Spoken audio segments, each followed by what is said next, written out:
নমস্কার বন্ধুরা। তো আজকে সকালে রান্না করেছিলাম মাছ। তো দু রকমের মাছ এনেছে, এক তেলাপিয়া মাছ আর কাটা মাছ। তো প্রথমে মাছগুলো ধুয়ে নুন হলুদ মেখে রেখেছি, ভেজে নিলাম, একটু কড়া করেই ভাজলাম। তো ভাজা হয়ে গেছে। আর এদিকে আমি মশলা করে নিয়েছি, আদা জিরে পেঁয়াজ লঙ্কা ও একটু রসুন। তার মধ্যেই আমি হলুদ নুন ও টমেটো কুচি করে রেখেছি। এবারে তেলের মধ্যে জিরে ফোড়ন দিয়ে আলুগুলো দিয়ে দিলাম।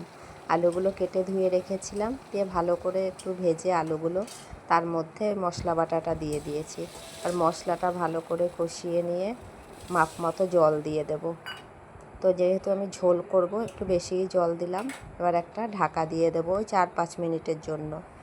তো কিছুক্ষণ পরে ঢাকাটা খুলে দেখলাম ঝোলটা ফুটে গেছে, আর সুন্দর ঝোলের কালারটাও খুব সুন্দর হয়েছে। এবারে আলুগুলোও সেদ্ধ হয়ে গেছে, এবারে ভাজা মাছগুলো একে একে দিয়ে দিচ্ছি।